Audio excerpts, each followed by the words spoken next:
What's up, Overlanders, and welcome back to the Orange Defender, the podcast where we're talking about 4x4s, questionable repairs, glorious overland trips, and absolutely we'll be talking about emotional breakdowns. I'm your host Chris, proud owner of the Orange Defender, a vehicle that leaks more decomposed dinosaur juice than you'd like to know about. Today with me, I'm joined from James from Adulthood. Have a look at his YouTube channel, some absolutely amazing videos and adventures there with him and his Range Rover. So we're going to be talking about his own British love affair with, not British, but his own Land Rover love affair, or should I say Range Rover love affair. So let's dive right in. Alright James, welcome to the Orange Defender. Thanks very much. Should we start by telling the good people who you are, where you're from, and exactly how you ended up falling for the slow, rugged charm of Land Rovers, or the luxurious charm of the Range Rover in your case? Yeah. Much like a lot of people, I think it's family orientated. My dad had Range Rovers, so I'd always wanted one, and knew I wanted to get into overlanding. I watched quite a lot of YouTube videos and wanted to kind of get into it somehow, so we kind of made the decision as to we're going to buy something. We weren't sure what it was at the time, but me and my boys, my two teenage sons, and we eventually decided on the Range Rover, the L322. One, because they're quite cheap at the moment, you get a lot of car, and they are a bit more luxurious than a Defender.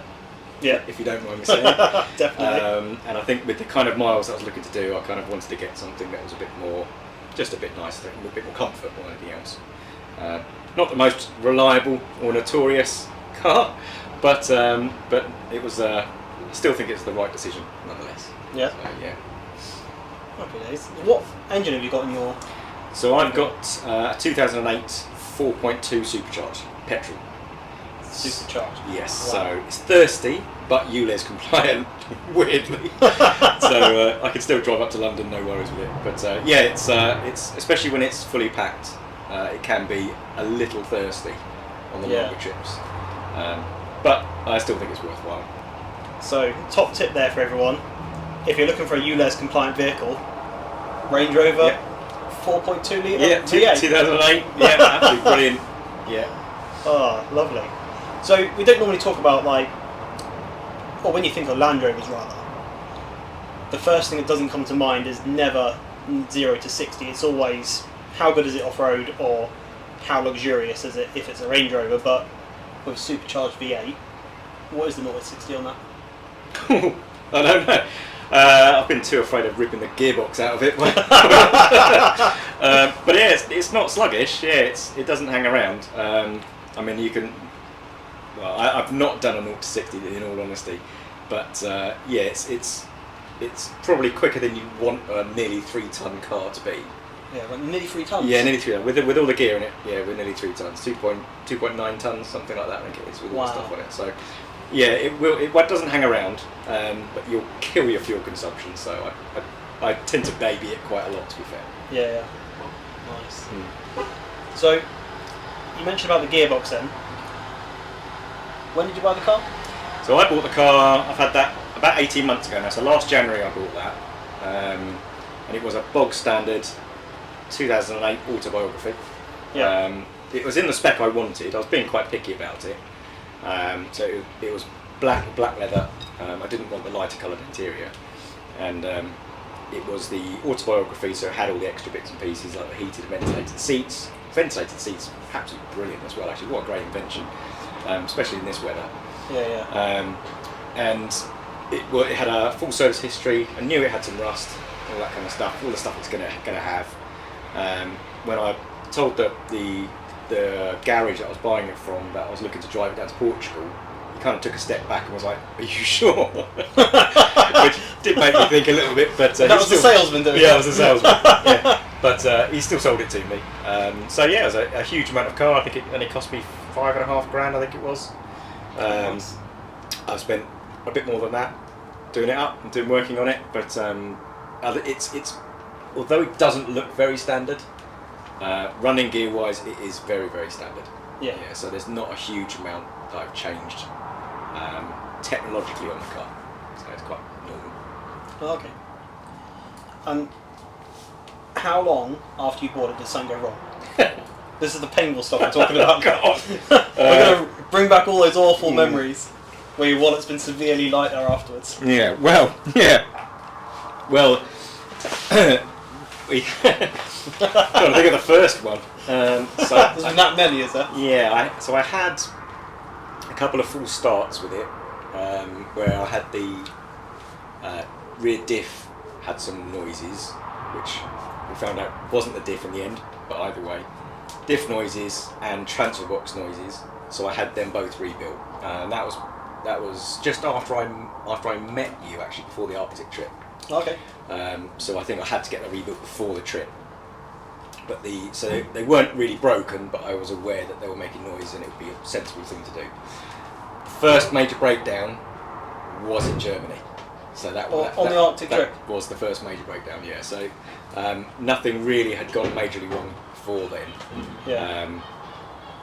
Nothing I can really remember, to be fair. But yeah, that was reasonably catastrophic. And to be fair, and I think it's one of the things I've tried to get across in my videos, it's not really fair to blame Land Rover or Range Rover about these things. It was a CV joint on a prop shaft. Yeah. It could really happen in any car. And as it happens, it looked like it had been replaced with a cheap kind of non-OEM part. Not by me, so I think it's kind of, you get what you pay for with these things, but I didn't recognise that it was there in the first place, so it was just a shame. But that was the first major breakdown, to be fair, and it wasn't the car's fault. So, yeah. I'll stand by that. It wasn't the car's fault. It wasn't the car's fault, yeah. I mean, so for those of you who don't know, James came to the Arctic with us. If you've seen the Arctic videos, you'll see on the very first day he broke down. We drove the whole day. It was a long, very, very long day, wasn't it? Yeah. And James tragically broke down. And so what I didn't capture in the video was actually how he broke down. So I didn't actually know anybody had broken down or anything. We were coming off the services. We came off the services, stopped at the services, and then we realised that you and Freddie were missing. Yeah. And maybe we'll wait for that car to go.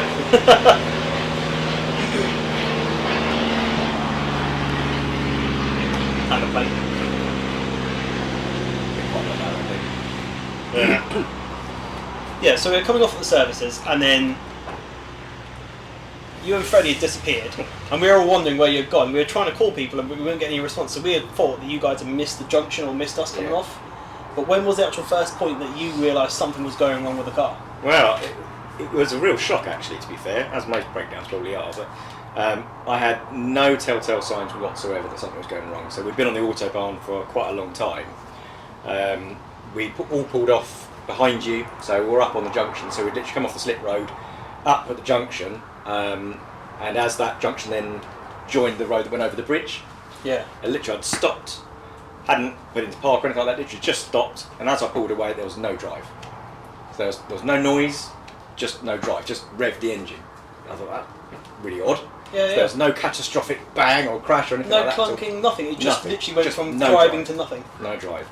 And as it happens, I've since found the footage. My review camera, I've actually got all the whole footage of it. Oh, have you? Yeah. So I've been trying to sort that out at some point. Yeah. But I had no idea it had gone. So when I couldn't pull away and I could see there was something wrong with it, I thought it might be something to do with the ECU. So I stopped, start it, checked the gap tool, that kind of stuff. Nothing. And I thought it was the gearbox that had gone. Freddie was literally in front of me, so he had noticed I'd stopped. Yeah. So he came back, reversed back, and literally, because I was in such a precarious place, just having come off the Autobahn, traffic stacking up behind me, literally hooked on a rope, like, let's go, just get out the way. Yeah. And thankfully, it was, 2 minutes down the way from where we were actually going to be stopping for the night. It's just, if all places to break down, that was the best place to break down. Yeah. But it was a bit of a surprise. It was an absolute tragic end to the first day. It really was. I really, well, we all did. We all really felt. You must have felt terrible, but I was gutted. Yeah. We all felt absolutely terrible on that day, and leaving you behind as well on the second day. We all had the belief that you'd get the parts. I thought I would. Yeah. Yeah. I thought it would be a simple fix. But I think it's because of Brexit, it's made life a bit more difficult getting parts in Germany. That's their words, not mine. So yeah, it would have been 3 weeks, 3 or 4 weeks, I think, something like that, to get the part that they wanted. So I was like, I don't think I'm going to catch up. Yeah. So I had to leave the car and all my gear and literally pack a rucksack and head home. Got a plane home that night. No, the night after. I slept one night in the car and after. So yeah. But yeah, what an ending. Yeah. Well, it's a good story to tell, isn't it? Yeah, it was good fun anyway. But one thing that I always do get asked when I'm advertising the trips is what actually. So everybody's got European cover, and you hope that you're never going to need it. I've never used it other than a very brief tow. But one thing I do get asked is, how does the European cover work? Like, how did you find all that experience? Was it good? Was it bad? Was it an absolute nightmare or smooth sailing? I think as you were aware at the time, I think I was running on adrenaline at the time. My biggest fear. I'd never done a trip like this before. I bought the car in January. Met you in the March, whenever it was, at that trip at Stratford-upon-Avon, and then it was like, yes, my first trip should be to the Arctic. That was a great idea. So I think I was running on adrenaline a lot out there. So my biggest fear was breaking down. Yeah. It wasn't really having an accident, which probably should have been the biggest fear, but it was breaking down and not knowing what to do. My German's not too bad, thankfully. Of all places to break down, I spoke reasonable German, so that's not too bad of all places. Anywhere else it would have been a problem. It was. I had to kind of face my fears. But actually, the breakdown cover was pretty good. I broke down on a Saturday night, I think it was, wasn't it? So I had to spend the Saturday night at McDonald's, wasn't it? And then the Sunday, I contacted them. Well, I contacted them the night before, and they came in the morning on the Sunday to trailer me to a local garage. Yeah. So the experience was pretty good. I used AA European cover, and for the money, absolutely well worthwhile. And it's I think you pay a couple £100 I think for a trip, but an extra £100 you get it for a year. So it made sense. So I bought a year's worth. I bought full cover and a Range Rover, and that covered me. That covered the collection of the car and me. If I'd had any ferry trips booked back, it would have covered them as well. Okay. It would have covered me organising the trip for me to get back. Because I didn't have them booked, I had to then organise my own flight back, and then I claimed that cost back on the cover as well. So it didn't really cost me much at all, the actual breakdown. I think the cover worked really, really well. I would never go on a trip without it. Ever. Yeah. For I think it was like £320, I think, something like that, and that covered me in all European countries. Yeah. So hands down, the one thing you have to buy if you're going to do any of this kind of overlanding stuff. Absolutely. So how long did it actually take you to get the vehicle back to the UK? Took a while to get it back. Took 3 weeks. To get the car back. So I was back the next day, but the car took a while to get back. I don't think it would normally take that long. The first truck that came down went to pick it up and said, "Oh, the car's too big." So they couldn't pick it up because he'd already picked up a lot of army trucks, so he didn't have any room left. So the second one, and I didn't realise they're all enclosed units as well, so they come in literally like enclosed lorries. So he just didn't have room for it, so they had to send another guy a couple of days later and all that kind of stuff. So it took a little bit longer. But 3 weeks it turned up exactly as it was when I left it. Wow. So And the repair after that, how long did it take to actually? I did it myself. So because it was very simple, because it was just the prop shaft, I did that in my driveway. I did it literally outside the front of my house. Oh wow. So new prop shaft was a couple £100. So that's all it took. So that's a frustrating thing. It wasn't a massively difficult job. I don't think I would have done it like in that McDonald's. Yeah. I think that would have been too much of a thing. I had to have a transmission jack and all that kind of stuff. But it wasn't particularly costly to break down. It was just, unfortunately, it just stopped me dead in my tracks, really. So the Range Rover prop shafts aren't like Defender ones where you can just drop it off, slot a new one in. It's a bit more again. It's because the prop shafts are tucked away a little bit because we've got a big subframe underneath the Range Rovers. Oh, okay. So you have to loosen off the subframe and then take the weight of the gearbox. So you get jerk, so you can't get the prop shaft out otherwise, because it's kind of like jammed in between the diff and the transfer box. So yeah, you have to have a bit of manhandling to be able to get it out. But it's otherwise just a normal prop shaft. But yeah, a pain. Yeah. So, spoken about the emotional breakdowns. Yeah. Spoken about how you got a car. Where's the best place you've been in it so far? Ooh. Best place I've been in it so far. I suppose from a viewpoint side of things, we did a trip to Stratford, Florida not long ago. Yeah. And I didn't realise, I've been to Wales a few times, but I've not done the Elan Valley before. Okay. And that is breathtaking. To be so close to where we are here in Wiltshire, it's just amazing. So I think go around the edge of the reservoir. We didn't do the reservoir, but we did a lot of edge of hillsides and that kind of stuff as we go around. Okay, yeah. I mean, it's just the most amazing countryside.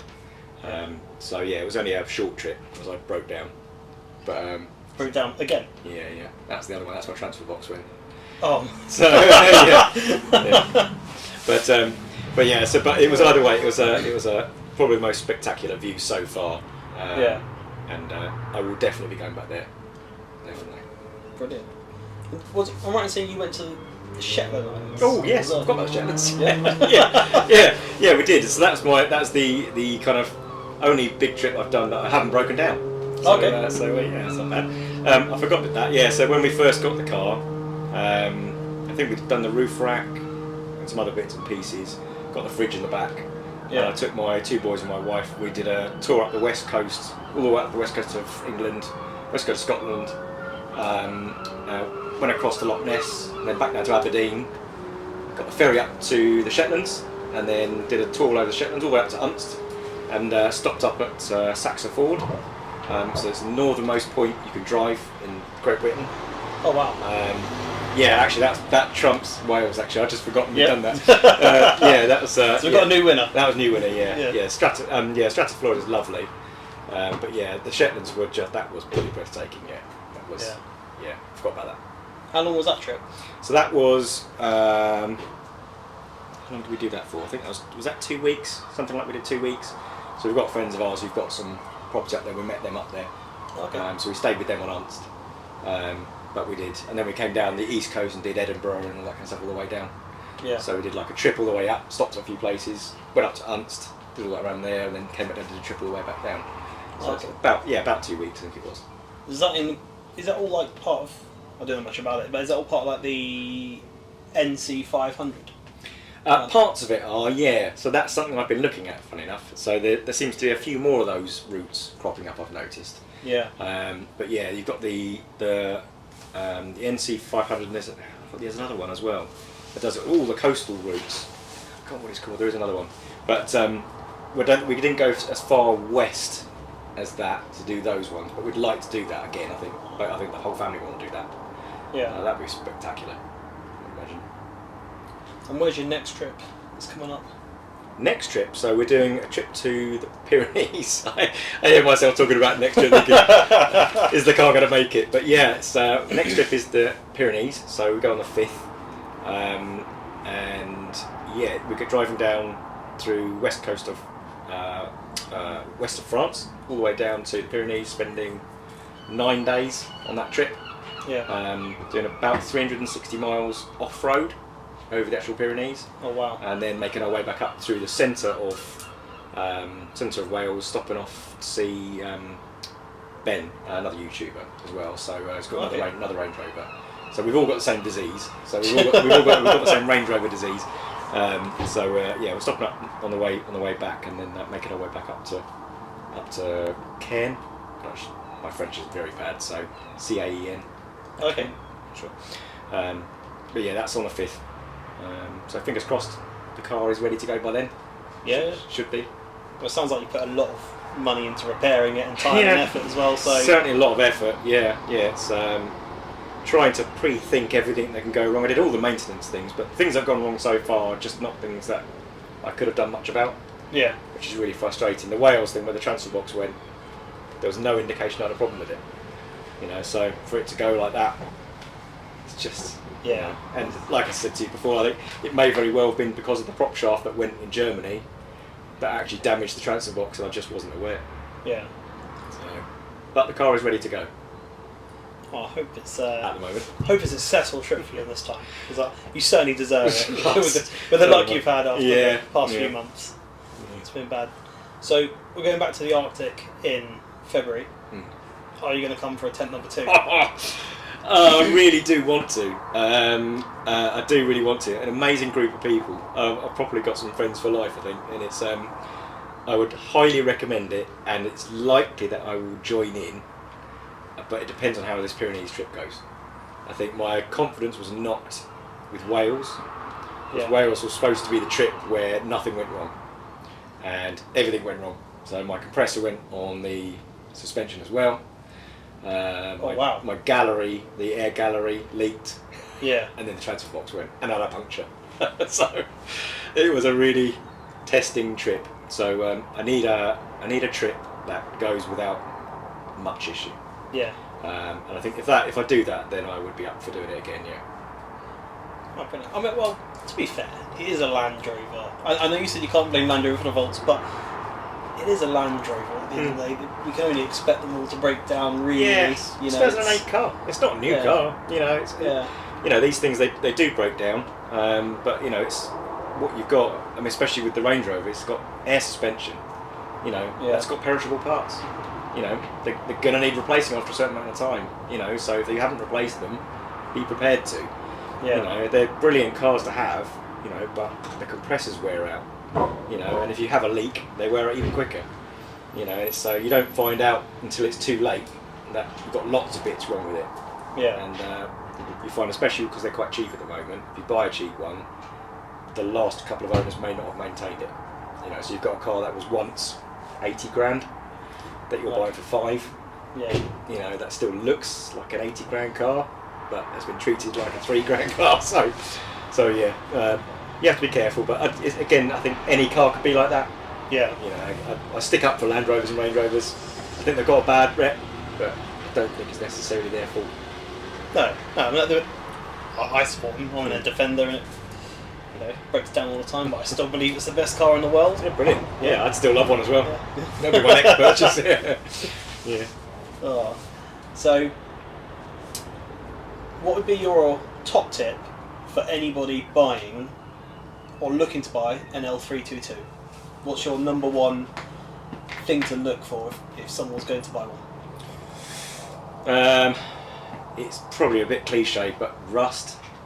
Yeah. Yeah, most things you can repair. If you start seeing rust, you're only seeing like the surface. Yeah. There's already a lot more rust on the inside. So be really careful. They all go around the arches, so that's kind of normal. But if it's left too long, it can really eat away at the structure. So do check it thoroughly for rust. They can just be welded up, but you've got to be handy with a welder, or friends with a welder, or all that kind of stuff. Most other things are reasonably straightforward to replace. Suspension is reasonably easy to work on. They're such big cars that once you've managed to jack the thing up, you've got a lot of room. So they're not difficult cars to work on. I think it depends on what engine you want to get as well. I was very particular. I wanted to get the Supercharged. It's probably rated as the best L322 engine. Okay. It doesn't have the best gearbox. The best gearbox is the 8-speed that you get with the TD V8 4.4. Yeah. I think you get it with some of the others as well. That is an amazing gearbox that just don't go wrong. The other Range Rover gearboxes are a bit notorious because they put a lot of power, especially the Supercharged, got a lot of power through a gearbox which isn't designed to take a huge amount of power. Yeah. So you don't want to be fluing it around everywhere and all that kind of stuff. But as long as you maintain it, they're pretty good. But yeah, I would look for rust. Make sure it's got some decent service history, regular oil changes. I know these are really obvious things, but they're things I'd look for. I'd also get on the forums, become friends with people who've got them.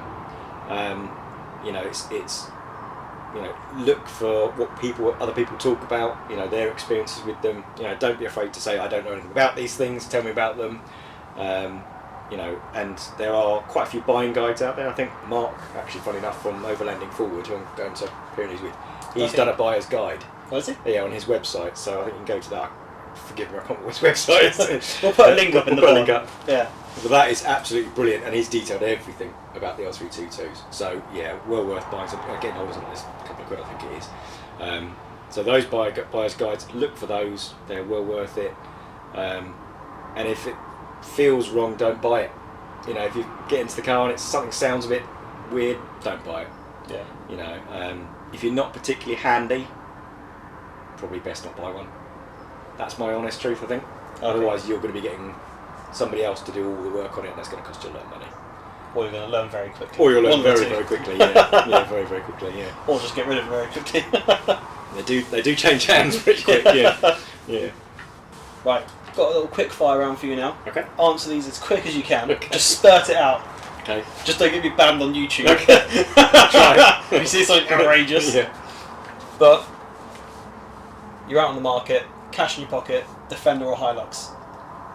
Oh, Defender. Yeah? Yeah. That's a win for Land Rover. You Hilux boys can go away. What's the best 4x4 on the market right now? Brand new. Brand new. It's definitely not a Range Rover. Unfortunately. Yeah. I see too many of them broken down at the side of the road. Oh God, it's going to go against what I just said about what I would buy. Brand new. It's got probably some of the Toyotas, I would imagine. You're going Toyota boys?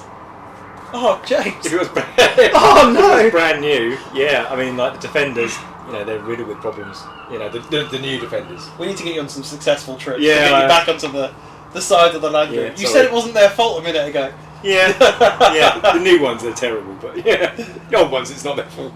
Yeah, yeah. What's the craziest thing you strapped to your roof rack?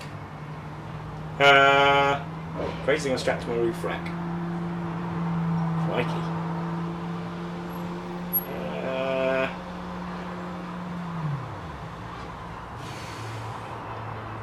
Haven't really put much on my rack. It's all pretty permanent up there. The wheel, which weighs a bloody ton, probably the craziest thing. Got that up there myself the other day. Lift that with yourself? Oh, wow. Yeah, that's 41 kilos of hell that was. That must be like a risky, Oh my sort of God. precarious moment, carrying it down past the windows. That Or if you is- get it up past the windows, it's even harder. That was really difficult, yeah. So that's probably the hardest thing I've put on the roof rack. I haven't put anything dodgy on there yet. My boys have wanted to get on the roof rack, but that hasn't happened just yet. Yeah. And then, finally, if your Range Rover could talk, what would its catchphrase be? I'm sorry. Brilliant. It's got to be that, hasn't it? I'm really sorry. Oh, no, that's excellent. Well, thank you very much for coming on the show. Is there any final comments or words of wisdom you want to give to any viewers who may watch this? Yeah, life's short. Just get out in the world. This overland thing, you don't have to spend a fortune. You don't have to know a great deal. Find a good group of people and just go and do it. It is absolutely brilliant. It's so much fun. Yeah, I agree. It is brilliant, brilliant time. Even with the breakdowns, it's Yeah, even with that. absolutely brilliant. So your YouTube channel is Adulthood. Yeah. Adulthood. Yeah. Cool. I'll put a link to the bottom of that in the description. Have a look at the channel. It's very good. I watch it all the time. It's a brilliant channel. I really enjoy it. Thanks very much. And you've currently got, is it Project Clifford going on? Yeah, I've got a classic as well now. Yeah, because as most people say with Land Rovers and whatnot, it becomes a disease. So I bought another one. Yeah, I bought a 1992 classic 3.9 EFI, which I'm doing a full restoration on. Nice. Not back to concours, but back to how I would want it. Yeah. Yeah, it's going along quite well at the moment. Yeah, some frustrations, but it should look pretty good when it's done. Oh, brilliant. Yeah. So check out James's channel. Have a look at Project Clifford and see him rebuilding this Range Rover. Are they called Range Rover Classics? The RSC. Yeah. Yeah. Yeah. Okay, well, thank you for watching, everybody, or listening if you're listening to this, and we'll see you next time. Goodbye. Thank you. Thank you very much for that. No worries.